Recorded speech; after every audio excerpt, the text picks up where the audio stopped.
Bueno, el fenómeno de interferencia involucra, para poder analizarlo, involucra en primer lugar conocer el principio de superposición que se aplica a estas ondas, porque resulta que, eh, si recuerdan anteriormente lo había mencionado, una ecuación de onda, por ejemplo esta que está aquí, tridimensional, pues tiene muchísimas soluciones, muchísimas funciones de onda que cumplen con esta ecuación diferencial. Entonces, si yo tomo un grupo de esas soluciones, por ejemplo, el grupo de las funciones trigonométricas o funciones de ondas sinusoidales, y yo las sumo bajo cierto criterio, ¿verdad? Yo voy a obtener también una solución general que involucre a todas esas soluciones individuales. Y ese es un principio que se basa en la linealidad de esta teoría, de la teoría electromagnética, ¿verdad? Es completamente válido. Entonces, eso es lo que aquí se pretende.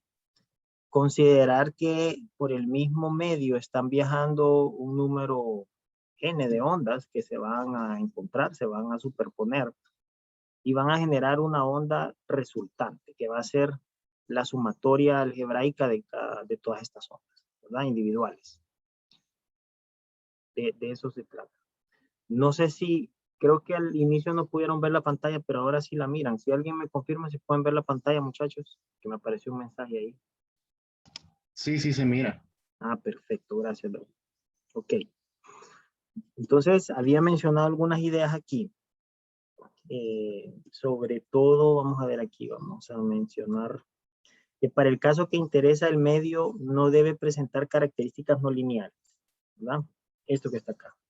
Y esto tiene que ver con el campo eléctrico. El campo eléctrico de estas ondas no debe ser tan intenso o no debe tener una intensidad tan grande como que para que me pueda generar efectos no lineales en el medio, porque el medio puede existir un rompimiento dieléctrico debido a la presencia de campos muy intensos. Y eso lo había mencionado, o sea, del orden de 10 a la 12, por ejemplo, son campos muy intensos. Pero se va a trabajar con intensidades bajas, ¿verdad? Por ejemplo, la radiación solar más o menos es de 10 a la 2 voltios por metro, ¿verdad? En campo eléctrico. Entonces, esa es una consideración ahí. Bueno, el principio de superposición es independiente de la dirección del plano de polarización, ya que lo que nos interesa es determinar la magnitud resultante, o la fase resultante o la onda resultante producto de la superposición. Pero vamos a asumir que por simplicidad, ¿verdad? Más adelante vamos a ver que la polarización influye en el fenómeno de interferencia, pero vamos a considerar por ahora que los campos que se van a encontrar o las ondas que se van a encontrar comparten el mismo plano de polarización, ¿verdad? O sea, oscilan en el mismo plano de polarización, a eso me refiero. Y vamos a considerar luz no polarizada y luz polarizada. Si consideramos luz polarizada, vamos a tomar en cuenta que estas ondas oscilan en el mismo plano de polarización, ¿verdad? Ok. Bueno, matemáticamente, para poder sumar estas ondas y aplicar pues el principio de superposición, ¿verdad? Existen tres métodos. El algebraico, que es el más común, que es, bueno, es el más inmediato, ¿verdad? Es decir, yo utilizo algunas identidades trigonométricas como para poder sumar estas funciones que en este caso vamos a considerar sinusoidales, como las ondas electromagnéticas que hemos estado estudiando. Entonces acá lo que vamos a hacer es tomar en cuenta algún tipo de identidad trigonométrica para poder compactar y generar una sola expresión que tenga una función trigonométrica, ¿verdad? El método complejo es otro, donde se toma toda la función como una notación compleja, ¿verdad? Y al final se toma la parte real. Y otro que es el más rápido, el más conveniente, que se utiliza en su mayoría, pues, en caso de los ingenieros eléctricos, electrónicos, telecomunicaciones, lo utilizan mucho, que es el método fasorial. el cual involucra solo la magnitud de cada una de estas ondas y la fase que pueda tener cada una de ellas. Y al final se hace una sumatoria de números complejos para obtener la magnitud de la onda resultante y la fase de la onda resultante. En este caso se considera que la frecuencia es la misma para todas estas ondas, y es el caso de la luz. O sea, se va a considerar ondas que oscilan bajo la misma frecuencia, o sea, tienen la misma longitud de onda. Ese es el caso más simple, ¿verdad? Ok. Bueno, entonces vamos a comenzar acá. Vamos a comenzar escribiendo algunas ideas adicionales. Vamos a ver si puedo desconectar esto para tener mayor comodidad. Bueno, entonces vamos a comenzar aquí con lo siguiente. Vamos a tocar, pueden verse los tres métodos, pero vamos a aterrizar solo con uno y vamos a ver rápidamente los demás. Antes de eso,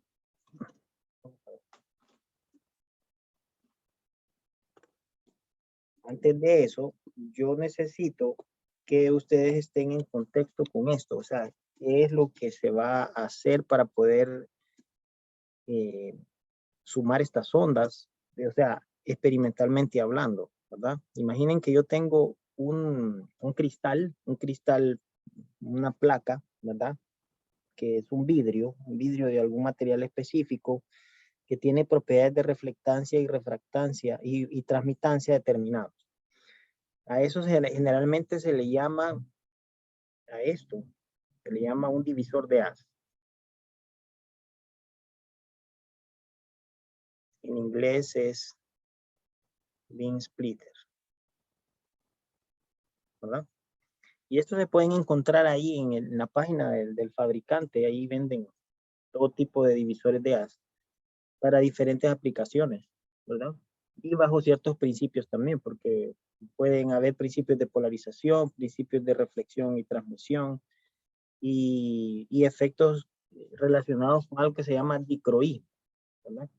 Entonces, imaginen que yo voy aquí a hacer incidir una onda de luz por este extremo, de tal forma que mi onda pues va a tener acá definido un campo eléctrico y un vector de propagación, ¿verdad? Por supuesto, en esta dirección. Entonces va a incidir sobre esa cara del divisor de haz. Y por este lado voy a hacer incidir otro rayo, ¿verdad? Otro haz de luz que tiene también un vector de propagación y una magnitud de campo, ¿verdad? O una onda de campo asociada. Van a tener la misma frecuencia. Eso es algo que hay que tener en cuenta. Y van a estar oscilando en el mismo plano de polarización. Imagínense que es el plano de incidencia, ¿verdad? Que es el plano de polarización de estas ondas. O sea, que son paralelos al plano de incidencia. Así como están ahí dibujadas. Entonces el dispositivo, el divisor de haz, lo que va a hacer es que va a sumar estas ondas en esta dirección, generando una onda resultante, que por supuesto va a viajar en esta dirección. Va a tener un vector de onda acá y que va a tener una función de onda E que va a ser, lo voy a dibujar aquí, que va a ser la suma del campo 1 más el campo 2. Función de onda de campo eléctrico de la onda electromagnética. Recuerden que el campo magnético no interesa en este caso porque su magnitud es muy pequeña. Los efectos son más eléctricos que magnéticos, los que manifiesta la luz, ¿verdad? Entonces, vamos a imaginarnos esto, que al final yo voy a sumar ondas utilizando este sistema, ¿verdad? De alguna forma se van a encontrar y van a viajar por el mismo medio y van a generar una onda resultante, que es la que aparece ahí. Entonces, vamos a ver acá si podemos hacer una separación. expresión aquí. Vamos a tomar acá.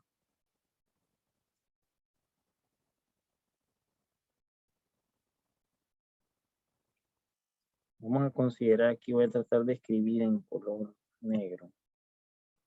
Que vamos a tener una onda E1 que va a ser con una magnitud y esta fase, ¿verdad? Ok. Y la onda de campo E2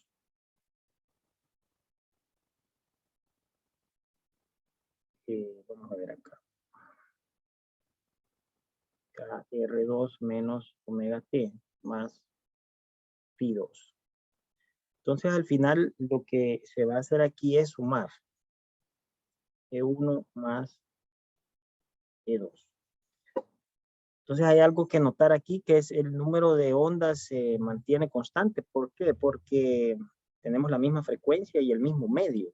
Es decir, la longitud de onda es la misma para estas dos ondas, ¿verdad? Y R1 y R2 son distintos porque son dos ondas diferentes, ¿verdad? Que se pueden definir bajo dos marcos de referencia distintos. Pero vamos a considerar como marco de referencia un sistema que esté con el origen ahí donde se están sumando las ondas, es decir, en este punto, ¿verdad? Ese va a ser mi origen.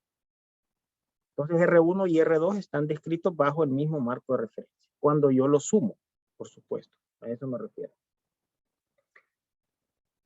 Bueno, vamos a considerar una función espacial dentro del argumento de cada función armónica. Vamos a anotarlo acá mejor.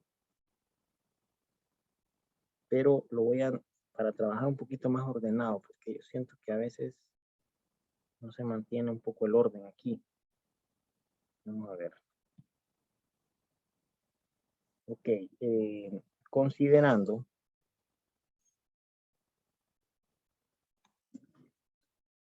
vamos a considerar una función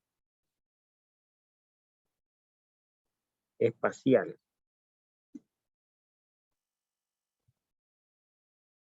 dentro del argumento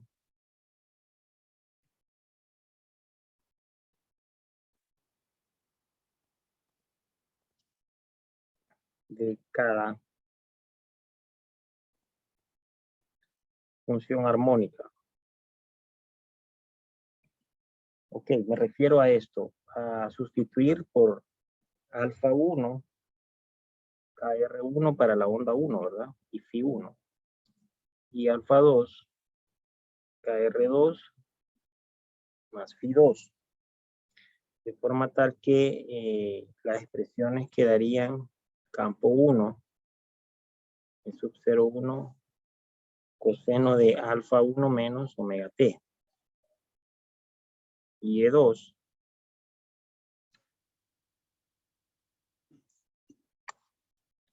quedaría la magnitud por el coseno de alfa 2 menos omega t. ¿Verdad? Así. Perfecto. Entonces, con eso ya podemos trabajar una función, en este caso, temporal. O sea, ya podemos sumar estas ondas considerando que la variable que está cambiando en este caso es temporal. Estamos fijando los vectores de posición para analizar un punto específico de la onda. Eso es lo que se está haciendo. Entonces, vamos a poder proceder aquí con la suma. Lo vamos a hacer de acá arriba. A ver.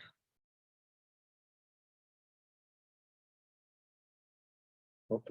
Quiere decir que la suma E1 más E2 va a poder escribirse así. A 1 menos omega t. Seno de alfa 2 menos omega t. Esto también se puede escribir como la parte real de un número complejo. Un número complejo que va a tener una magnitud igual a la unidad y una fase igual a alfa 1 menos omega t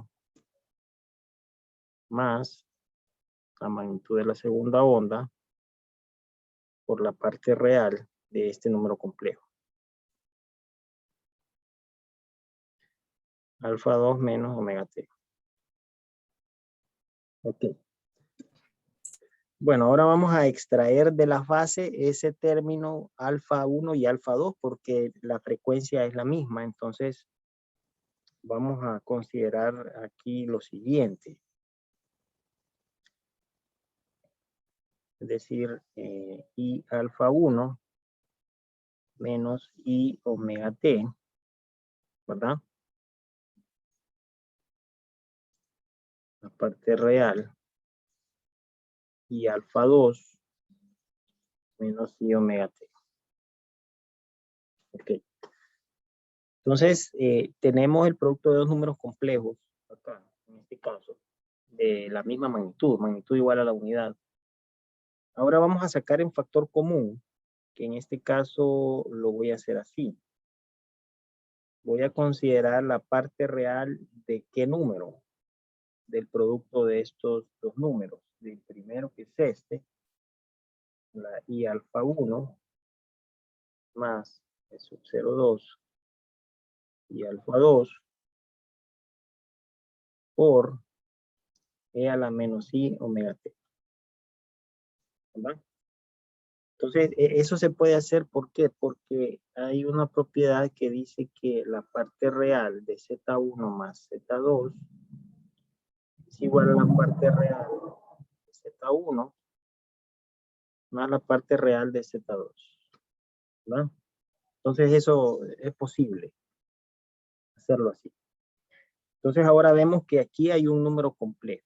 Internamente aquí hay un número complejo que multiplica a este otro número complejo que es un común en todas las ondas. ¿Por qué? Porque la frecuencia se mantiene constante. Entonces eso quiere decir que yo puedo escribir esto como la parte real de una magnitud definida para ese número complejo y una fase, ¿verdad? Así es más simple, más sencillo. Quiere decir que esto se puede escribir finalmente como E sub 0 acá, ¿verdad? Del coseno de alfa menos omega t.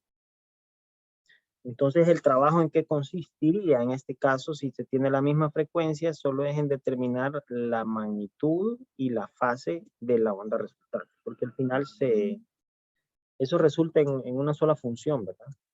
Trigonométrica, que oscila bajo la misma frecuencia. Se puede ver que tiene la misma frecuencia de las ondas individuales que comparten esa frecuencia.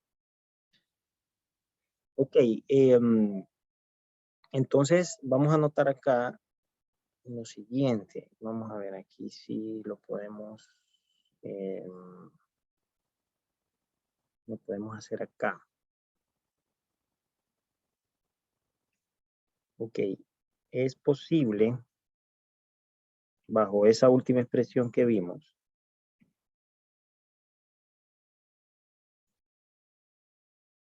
notar que el resultado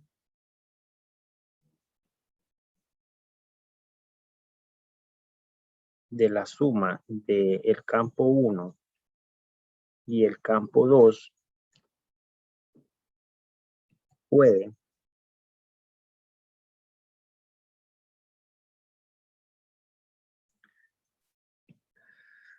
determinarse con la expresión siguiente.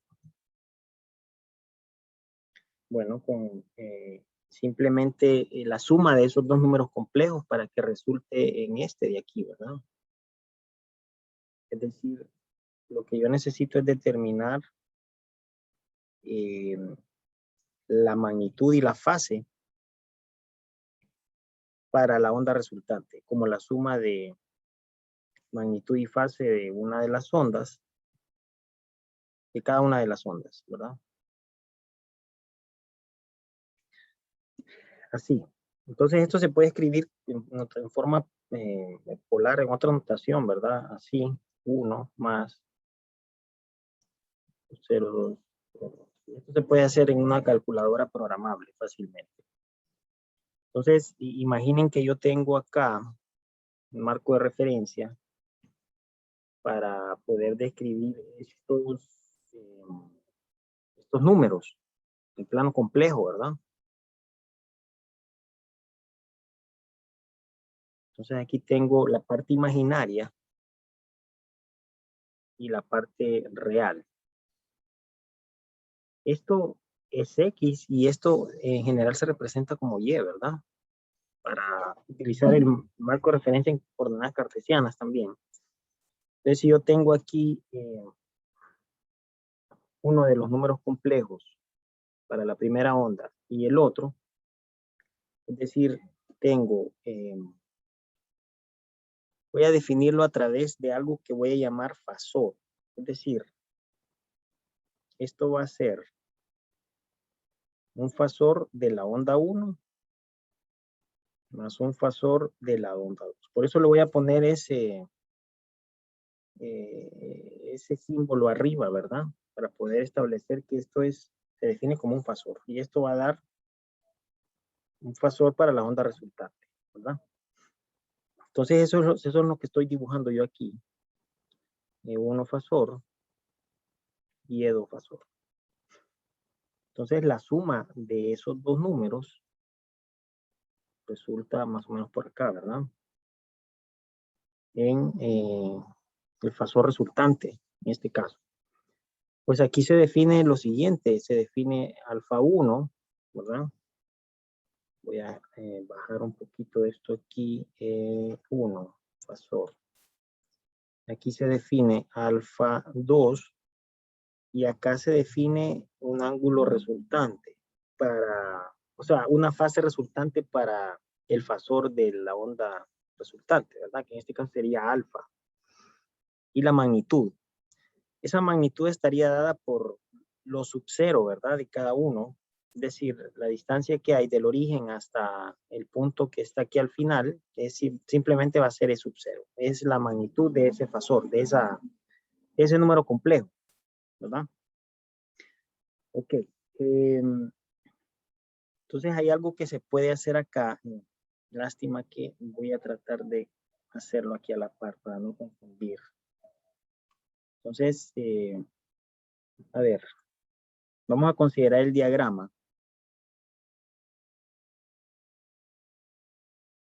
Considerando el diagrama fasorial.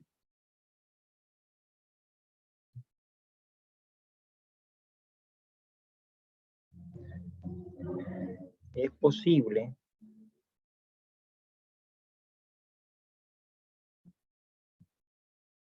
demostrar lo siguiente. Utilizando, por ejemplo, lo podemos hacer utilizando la ley de cosenos. Fue posible demostrar que el cuadrado de la magnitud del fasor resultante es igual a la suma de los cuadrados de los fasores de cada onda más este término, 2 veces E sub 0,1 por E sub 0,2 por coseno de la diferencia de las fases. Entonces, eso lo pueden hacer acá como un ejercicio si quieren. Eso es fácil de hacer. Hay que analizar un poquito el triángulo que se está formando ahí a través de la ley de cosenos, ¿verdad? O simplemente lo pueden hacer con vectores, ¿verdad? Es mucho más fácil. Pueden hacer con vectores a través de un producto Q definido por ahí. Bueno, entonces, al final se alcanza esto, que simplemente se trabaja con estas cantidades que yo llamo fasores, que son estos, ¿verdad? Es un fasor para dos ondas, porque estamos considerando el caso de dos ondas, pero esto se puede generalizar. Ahora, también, nuevamente, considerando acá el diagrama fasorial, podemos, y lo vamos a hacer aquí abajo. Vamos a ver si nos da espacio esto. Aquí.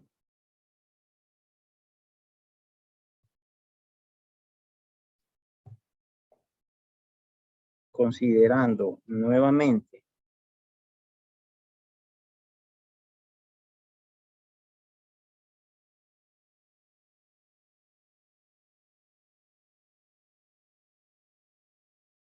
el diagrama fasorial, vamos a tomar en cuenta que la componente en el eje X, ¿verdad? Donde está la parte real de los números complejos, ¿verdad? O sea, me refiero a esta componente que está acá, ¿verdad? Acá. X. Tengo una aquí componente en el eje Y también. Está en la parte imaginaria. Entonces se puede escribir así, de esta forma. Hay un subcero aquí para saber que eso es parte de una magnitud, ¿verdad? Entonces eso se puede escribir también de esta forma. Una contribución de la onda 1, coseno de alfa 1 más otra contribución de la onda 2, coseno de alfa 2. Es decir, que la suma de la componente en X del fasor 1 y la componente en X del fasor 2. Eso está claro ahí. Y la componente en Y sería con los senos.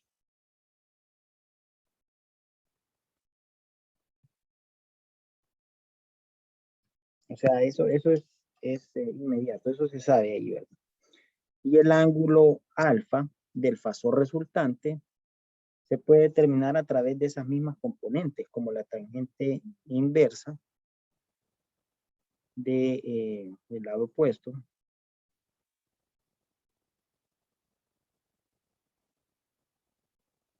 Entre el lado adyacente, ¿verdad?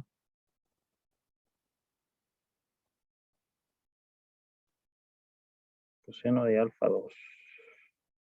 Ok, ahí queda determinado al menos las componentes y la fase del fasor resultante, ¿verdad? Que es el que yo voy a considerar para hacer la suma de estas ondas. Bueno, finalmente, para concluir acá esta parte,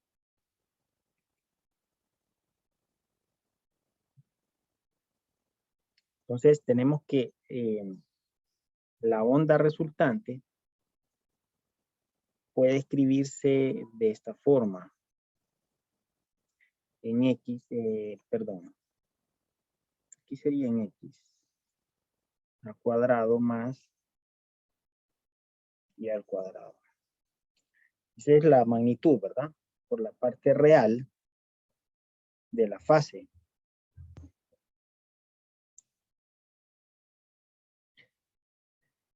Y esto simplemente es lo mismo, ¿verdad? Que yo tengo aquí.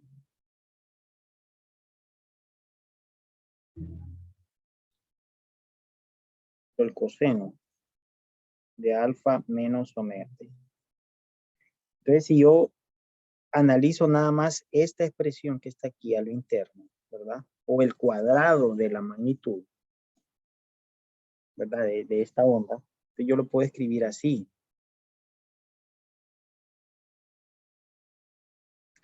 A ver, el cuadrado sería E sub 0 en X al cuadrado más sub 0 Y al cuadrado.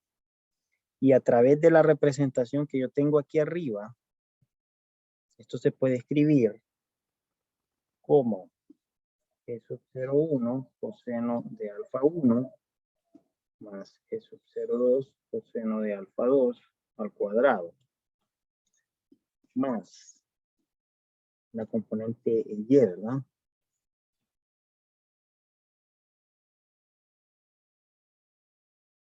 Al cuadrado. Entonces aquí se puede trabajar un poco esto para que resulte en lo siguiente. Vamos a desarrollarlo aquí. Puede tomar tiempo, pero creo que vale la pena para poder hacerlo. Esto creo que está hecho en el libro también. Perdón, aquí es coseno, ¿verdad? Coseno de A. A ver, aquí a veces me da problema esto aquí. A ver, ahí. Producto de los cosenos, ¿verdad? Coseno alfa 1, coseno alfa 2. Más sub 0,2 cuadrado coseno de alfa al cuadrado más E sub 0,1 cuadrado por el seno cuadrado de alfa 1 más 2 E sub 0,1 E sub 0,2 seno de alfa 1 seno de alfa 2. Vamos a ahorrar un poquito aquí de espacio. Más E sub 0,2 cuadrado seno cuadrado de alfa 2. Así. Entonces aquí podríamos considerar algunos términos como ser este con este y este con este, ¿verdad? Entonces aparece un 1 por ahí, ¿verdad? Saca el factor común E sub 0,1 cuadrado y E sub 0,2 cuadrado multiplicando por la suma de coseno cuadrado más seno cuadrado del mismo ángulo. Entonces esto resulta en E sub 0,1 cuadrado más E sub 0,2 cuadrado más 2 veces E sub 0,1, E sub 0,2. ¿Por qué? Porque ese es un factor común acá. El factor común está aquí, ¿verdad? Y este factor común acá y acá. Entonces al final queda coseno de alfa 1, coseno de alfa 2 más seno de alfa 1, seno de alfa 2. Y esto, pues, utilizando aquella identidad, simplemente es coseno de alfa 1 menos alfa 2, ¿verdad? Se puede expresar un signo menos. Y al final se demuestra la relación anterior a través de manipulación algebraica.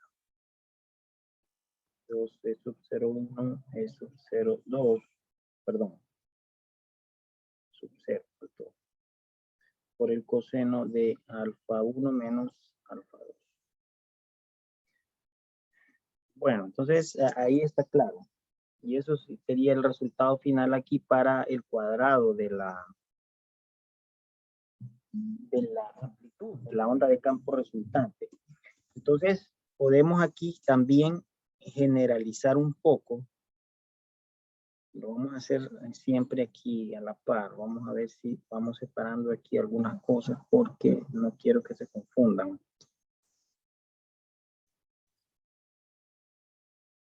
Ok, vamos a hacer lo siguiente. Vamos a generalizar. Si ese es para el caso de 2 ondas, para el caso de n ondas, tenemos lo siguiente. Considerando la suma de un número n de ondas, ¿verdad? E sub 0 y coseno de alfa sub i menos omega t. Recuerden que alfa tiene información sobre espacial, ¿verdad? Indica un vector específico, una posición específica donde se va a analizar los vectores de campo eléctrico. Esto simplemente se puede escribir como una onda resultante de esta forma, ¿verdad? En este caso, si es la parte real, sería un coseno. Entonces, el objetivo está en determinar la magnitud y la fase para poder escribir la expresión de esa forma.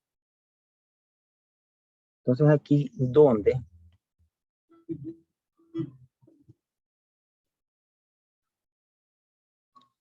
¿Dónde tengo lo siguiente?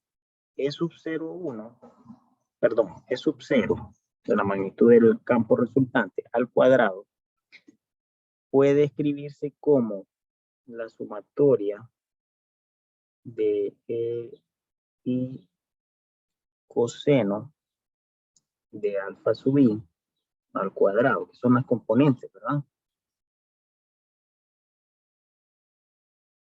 Seno. Y al hacer el desarrollo para el caso de 2 ondas, y si hacemos para 3, etcétera, vemos que al final se tiene lo siguiente. Al cuadrado más 2 veces J mayor que I. Aquí puede ser distinto también, pero bueno, se va a sumar desde un término anterior. Jésimo Aquí sería distinto, mejor, para no confundir. Así, por coseno de alfa sub j menos alfa sub i. Alfa sub i o alfa sub j, al final no importa porque la función es par, ¿verdad? Bueno, quiere decir que si esa es la magnitud, la fase puede escribirse como la tangente inversa de la suma de estos términos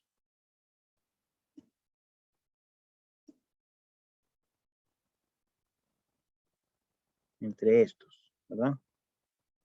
Esa sería la fase. Entonces, esa es en forma general.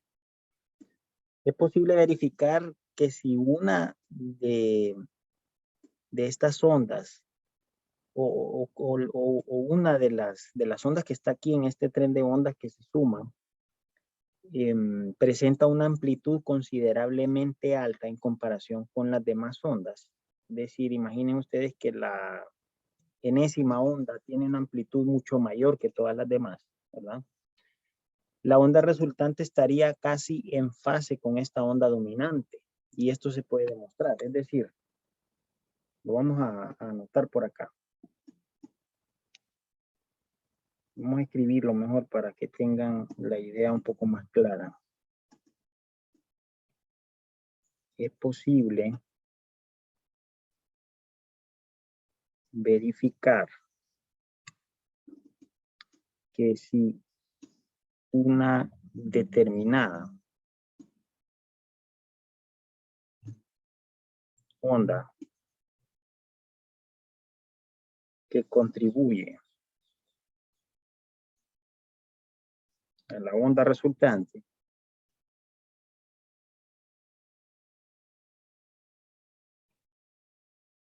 presenta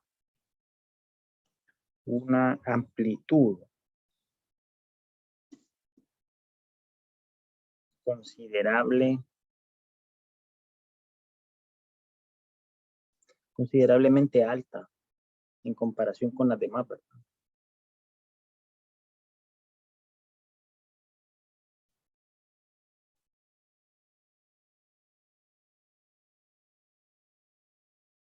En comparación con las demás ondas, entonces la onda resultante estaría casi en fase con la onda dominante.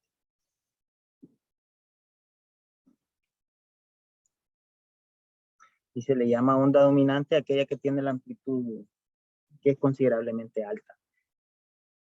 Esto se puede demostrar si usted hace un análisis bien sencillo acá. Por ejemplo, tome usted al ángulo, ¿verdad?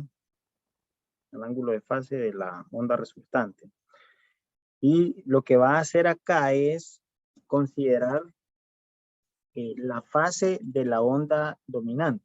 Es decir, va a sacar las componentes de esa onda, ¿verdad? Que es la dominante. En este caso la voy a llamar E sub 0 M como magnitud, con una fase alfa sub M, más todas las demás ondas, ¿verdad? Y de la misma forma con este término, ¿verdad? Aquí sería, bueno, M coseno. Esas son las componentes de la onda dominante.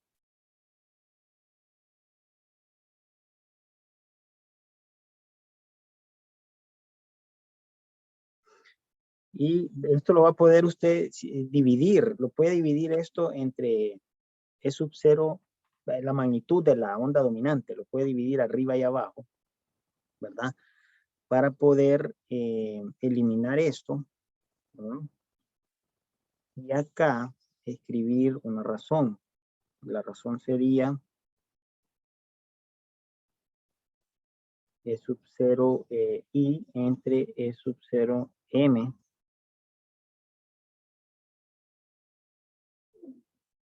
Así, ¿verdad? queda de una forma un poquito más compacta o más para poder analizarlo. Entonces, si se sabe acá que E sub 0m es mucho mayor que la magnitud de las demás ondas, entonces, ¿qué es lo que ocurriría? Lo que ocurriría es que esto es aproximadamente cero, ¿verdad? ¿Sí o no? Por ese denominador que es bien grande. Entonces, todos esos términos desaparecen y al final esto quedaría aproximadamente igual a la tangente inversa del seno de alfa sub m entre el coseno, a ver, no de alfa sub m. Y esto sería igual a alfa sub m, ¿verdad? O sea, la fase es aproximadamente igual a la fase de la onda dominante. Es decir, estarían obviamente en la misma frecuencia, pero no estaría ni muy adelante ni muy atrás la onda resultante con relación a la onda dominante. Estarían bien cerquita. A eso se refiere. Ok, no sé si hay alguna pregunta, muchachos.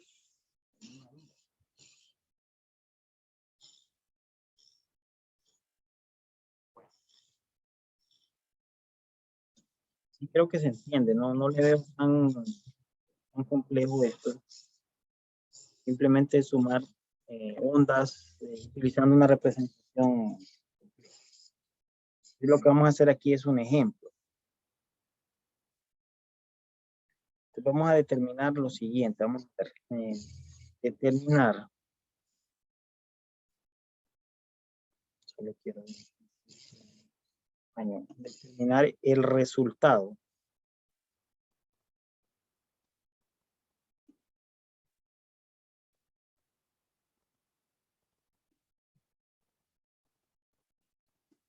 de la superposición de las siguientes ondas armónicas.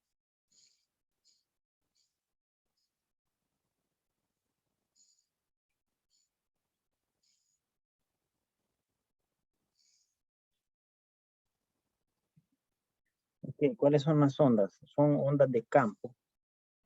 La primera se escribe con esta magnitud y esta fase, ¿verdad? La siguiente, 12, seno pi cuartos menos omega t. Y la tercera, porque son 3, nada más, coseno de pi entre 5. Así. Entonces, al final, se va a determinar que la onda resultante, bueno, la función resultante, producto de la suma de estas 3 funciones, ¿verdad? Armónicas, va a ser 28 más o menos, 28.58 coseno de 1.168 menos omega t. Entonces, para poder hacer esto, hay que recordar la siguiente identidad, que el seno de teta es igual al coseno de teta menos pi medios. ¿Verdad? Así. Entonces, simplemente porque como van a sumar, van a considerar siempre la parte real, lo pueden hacer solo con la parte imaginaria para tener funciones seno, pero háganlo con la parte siempre real, tienen que trasladar la función seno, hacerla un coseno, ¿verdad? Restándole pi medio. Entonces, lo que se va a hacer aquí, y es lo que quiero que ustedes traten de hacer, es que se van a sumar los fasores, ¿verdad? Para poder determinar el fasor de la onda resultante y poder escribir la función. Entonces lo van a sumar así. Alfa 1, alfa 2 y alfa 3. Van a sumar puros números complejos. Entonces, les voy a dar 3 minutos para que puedan hacer el problema y me confirman a ver si la solución es correcta, ¿verdad? La respuesta que está ahí. No sé si hay alguna duda. No sé si entienden qué es lo que van a hacer, cómo lo van a hacer. A ver, muchachos. A ver, no sé si Denis entiende más o menos qué va a hacer ahí.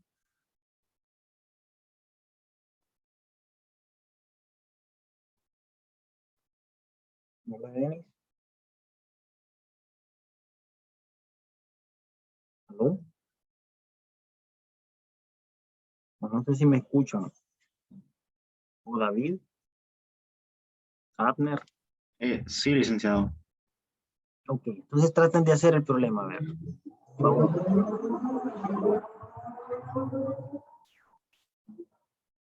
2 minutos más o menos.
Y voy a tratar de ir haciéndolo ahorita.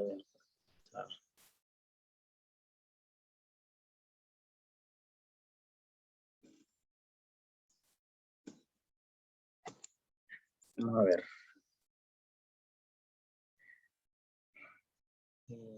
Tenemos entonces lo siguiente.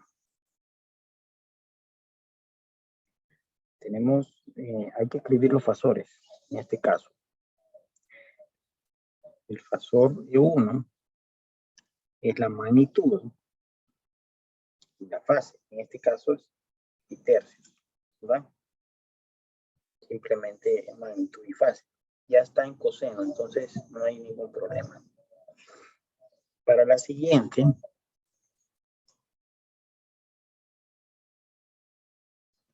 necesito expresar esa función como un coseno. Entonces, vamos a escribir la función nada más como 12 seno de pi cuartos menos omega t.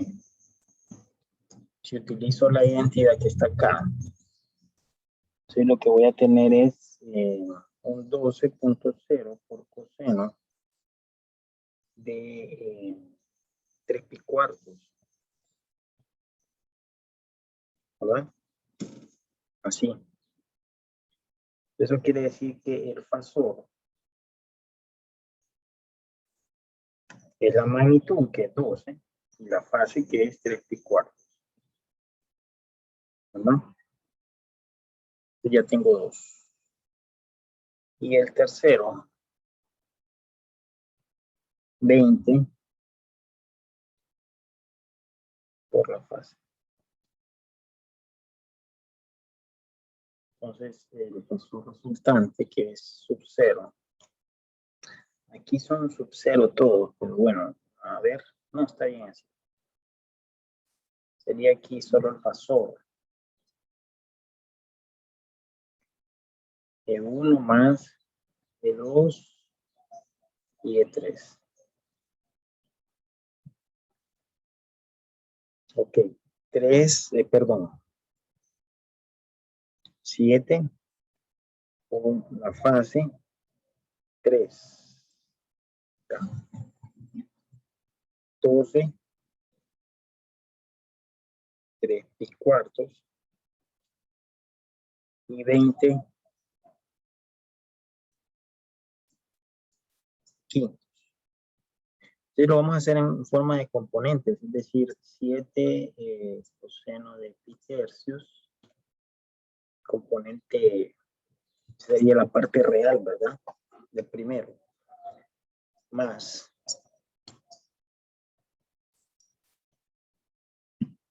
a ver acá,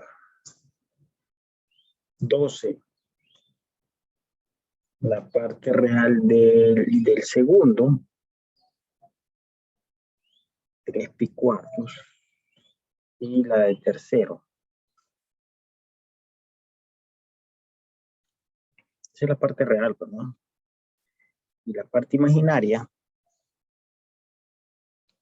sería 7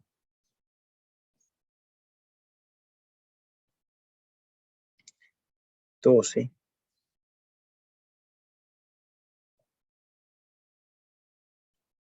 3 pi cuartos y 20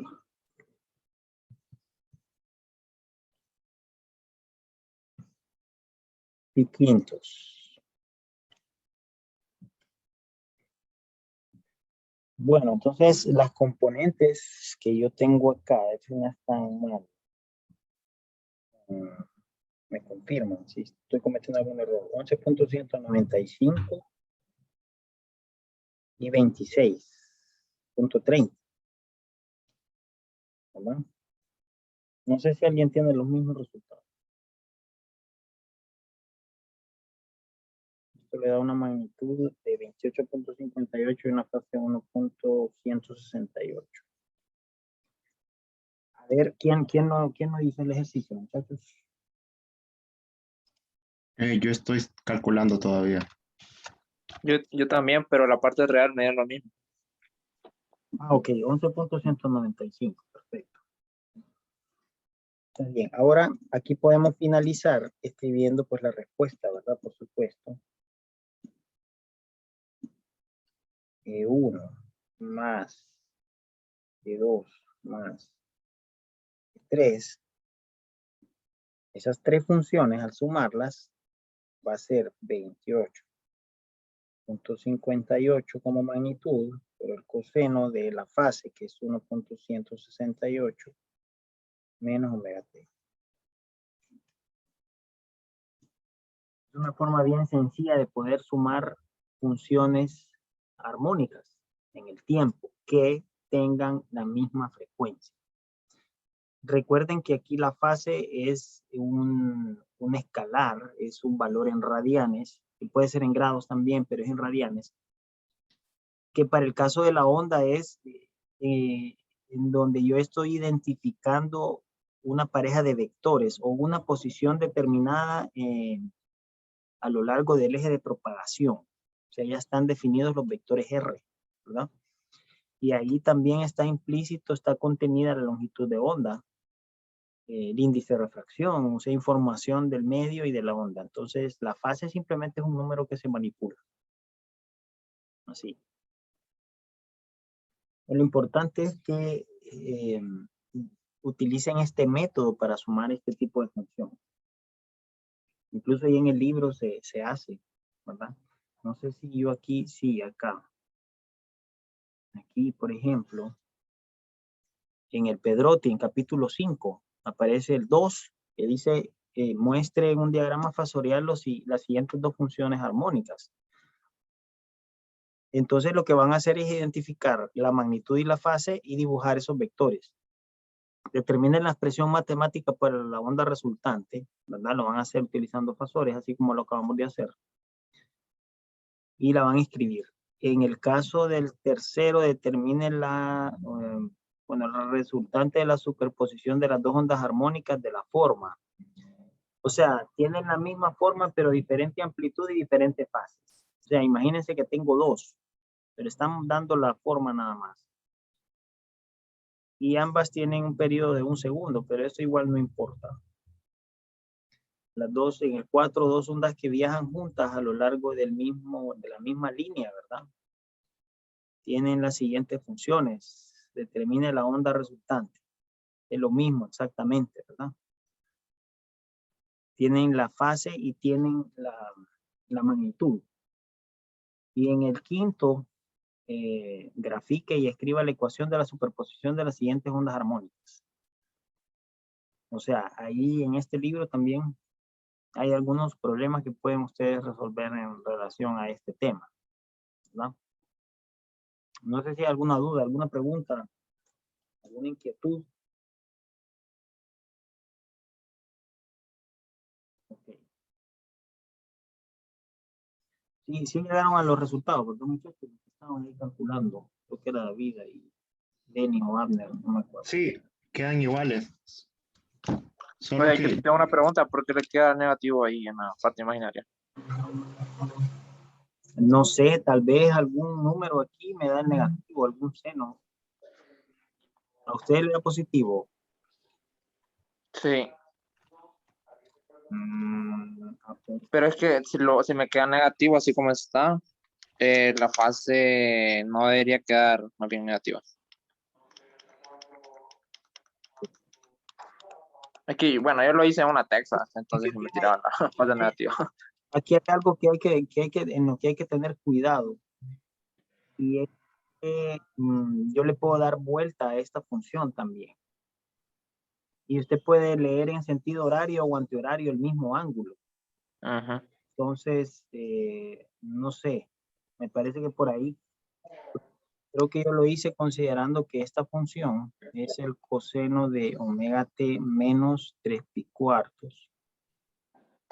Para todas ellas, ¿verdad? Es decir, me refiero a todas.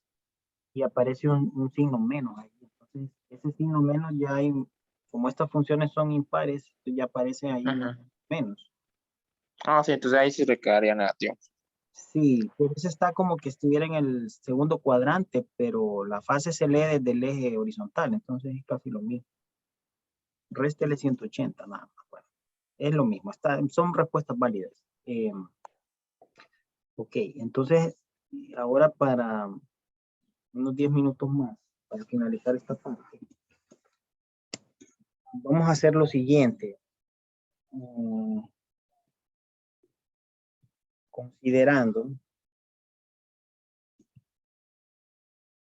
el caso de dos ondas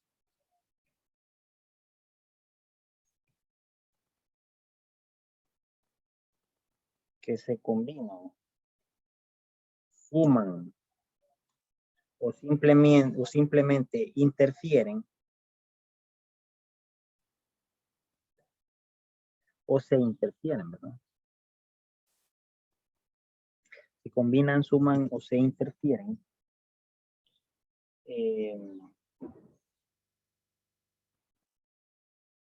Y tomando al término proporcional al coseno de la diferencia de fase en el caso de las dos ondas, ¿verdad? Estamos hablando de dos ondas, que va a ser denominado término de interferencia.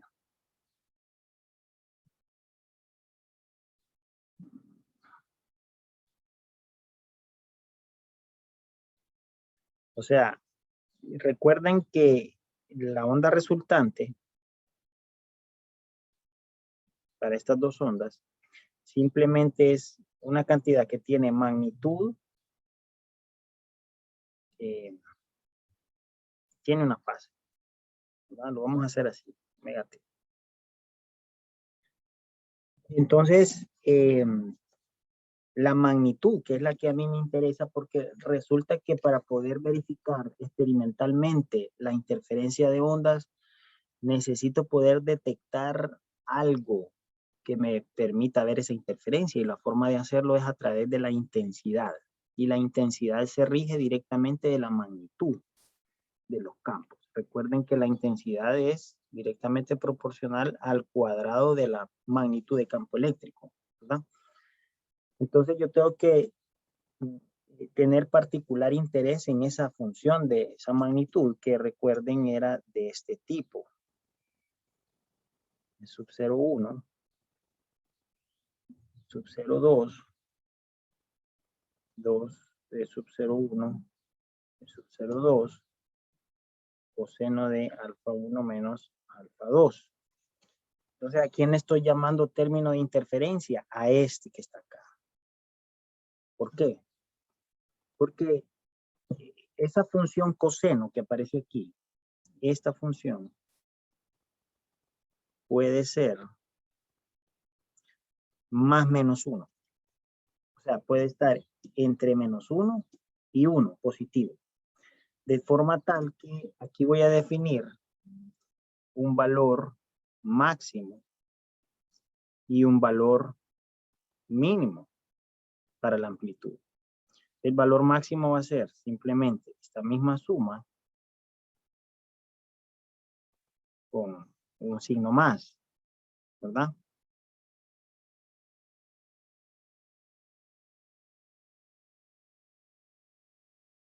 Aquí sería, la verdad que simplemente es una diferencia, ni me interesa, solo me interesa el valor como tal. Puede, bueno, pues no importa, quítenlo, simplemente déjenlo así. Y acá sería, por supuesto, el máximo va a ser simplemente 1, ¿verdad? Estaba bien así. Menos 2 de sub 0,1 de sub 0,2. Sí. Sí, no es un valor intermedio, son valores máximos y mínimos. Entonces, eso me establece a mí un mínimo de intensidad y un máximo de intensidad para poder determinar a lo largo del eje de propagación donde voy a tener máximos y mínimos de campo, ¿verdad?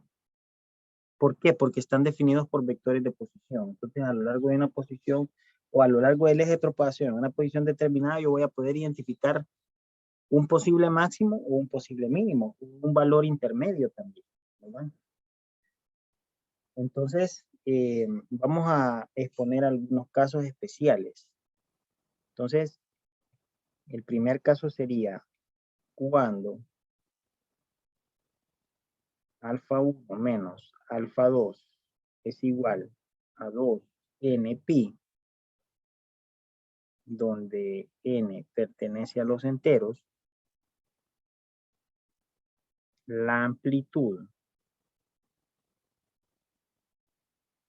es sub 0, resulta en un máximo.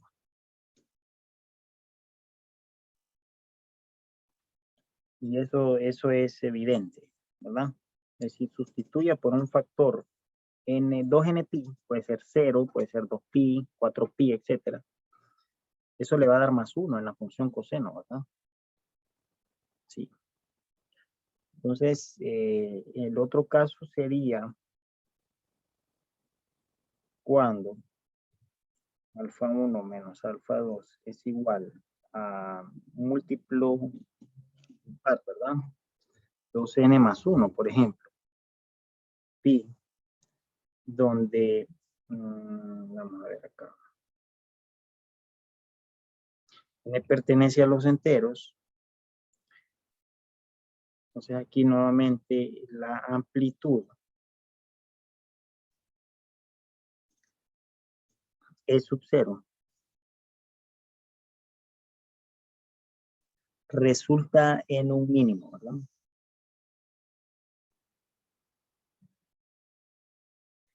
Hay un problema en el libro que aparece ahí en el capítulo 7 que se puede resolver.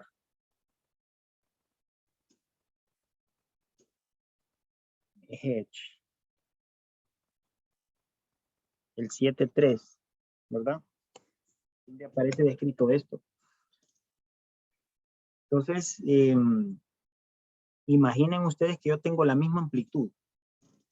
Yo tengo la misma amplitud para las ondas de campo individuales que se van a superponer. ¿Y qué es lo que va a pasar? Si yo tengo la misma amplitud, esto va a ser igual a 2 veces E sub 0, 4 veces, perdón, ¿no? E sub 0 cuadrado. Imagínense que tengo un valor E sub 0 prima, ¿verdad? O sea, E sub 0, 1, E sub 0 prima y E sub 0, 2, E sub 0 prima también. Tienen la misma, ¿verdad? Y este aquí simplemente va a ser 0, ¿verdad? Entonces a eso se le llama interferencia constructiva y destructiva y se puede ver aquí. En este caso las ondas individuales no tienen la misma amplitud, pero la suma va a ser un valor mucho mayor que la amplitud de cada una de las ondas, que es la onda que yo tengo aquí en color más oscuro, ¿verdad? Y cuando yo tengo la misma amplitud más o menos, la verdad que aquí, a ver, sí, aparece aquí como la onda que está en color más oscuro, ¿verdad? Es la suma. Si yo tengo que hay una diferencia de fase entre las ondas de un factor impar, ¿verdad? Acá. Entonces tengo un valor mínimo. El valor mínimo es este valor que aparece aquí de amplitud para esa onda que está en color oscuro, el más oscuro posible que está ahí. Pero puede ser que tengan la misma amplitud. Si tienen la misma amplitud, esto es 4 veces la amplitud de una y en el otro caso sería 0, ¿verdad? Entonces a eso se le llama interferencia constructiva e interferencia destructiva. Es algo que vamos a ver con más detalle en la próxima clase. Igual acá aparece en este applet. Vamos a ver si lo podemos abrir aquí. Si no, yo no estoy seguro si yo lo tengo aquí ya abierto. Creo que no. No sé si lo tengo por acá, pero vamos a tratar de abrirlo, solo para ver algo rápido. Vamos a ver, ¿dónde estoy? Acá. Physics Classroom se llama. Esta es una página muy buena de una universidad en Estados Unidos que tiene mucha información relacionada con física a nivel de applets y cosas así, ¿verdad? Ejercicios resueltos, clases también impartidas, etcétera. Entonces aquí tengo esta aplicación, la voy a hacer un poquito más pequeña para ver si se aprecia mejor. A veces tengo problemas con esto. Si no, creo que se puede hacer así grande, ¿verdad? Creo que se ve bien. Entonces imaginen que tengo dos ondas sinusoidales. Entonces, una viaja a una velocidad mayor que la otra. Esto no aplicaría para el caso de nuestras ondas que viajan en el mismo medio, ¿verdad? Pero imagínense que yo tengo acá interferencia constructiva. O sea, la amplitud es mucho mayor que la amplitud de cada una de las ondas. Y destructiva, ¿verdad? Eso es lo que se puede ver ahí inmediatamente. Más adelante vamos a utilizar un poquito más el applet para poder visualizar otro tipo de configuración, ¿verdad? Bueno, esta es la parte, esto que acabamos de ver, esto que vimos el día de hoy, esa es la parte del capítulo del libro que corresponde, ya les digo a qué tema. Que haya. Vamos a ver acá. Aquí en el hedge, a ese me refiero. Donde habla sobre superposición de ondas. Aquí está descrito esto, ¿verdad? Y esta es la parte introductoria al tema de interferencia. Entonces ahí pueden ustedes leer esta parte también. Y en el Pedrotti creo que aparece. Pero ya en la próxima clase, bueno, aquí solo vimos el caso de ondas que se suman y que son de la misma frecuencia. Aquí está el método complejo, ¿verdad? El que les mencionaba, el método fasorial. Y creo que aparecen ejercicios. En el caso de las ondas estacionarias, cuando tengo ondas que tienen las mismas características, pero propagándose en direcciones opuestas, se forma una onda estacionaria. Y en el caso de la suma de ondas de diferente frecuencia, entonces ya aparecen los famosos estos batimentos, los bits, que permiten obtener una velocidad de fase y una velocidad de grupo a través de una onda envolvente, ¿verdad? ¿Qué es esto? O sea, se genera una onda resultante que aparece como con una amplitud variable en base a una envolvente, ¿verdad? Pero eso es algo que no vamos a poder ver por cuestiones de tiempo. Solo vamos a concentrarnos en este capítulo en la parte específicamente de la sección 7.1 de la misma frecuencia, ¿verdad? Omitiendo lo de ondas estacionarias. Esos que mostró son como los paquetes de onda que se ven en cuántica. Cuando tengo diferentes frecuencias, estos, El que mostró que estaba como, sí, esos. fíjese que en cuántica tienen, sí, podría decirse que hay una analogía por ahí, pero hay que tener cuidado. La verdad que hay que saber específicamente a qué partícula se refiere, ¿verdad? Porque eso tiene relación con una partícula en específico, bajo una solución. Pero sí, eso se puede asociar con las soluciones de la ecuación de Schrödinger para diferentes potenciales, ¿verdad? Están discretizadas las posiciones y todas las energías, etcétera, ¿verdad? Entonces aparecen estas funciones que tienen estas amplitudes que me definen probabilidades. En este caso, por ejemplo, se puede asociar a un potencial, un pozo cuadrado, donde aparecen posiciones que están dadas a lo largo de una línea en forma discreta, ¿verdad? Y podría ser. ¿Usted lo vio a dónde, David? ¿En qué tema?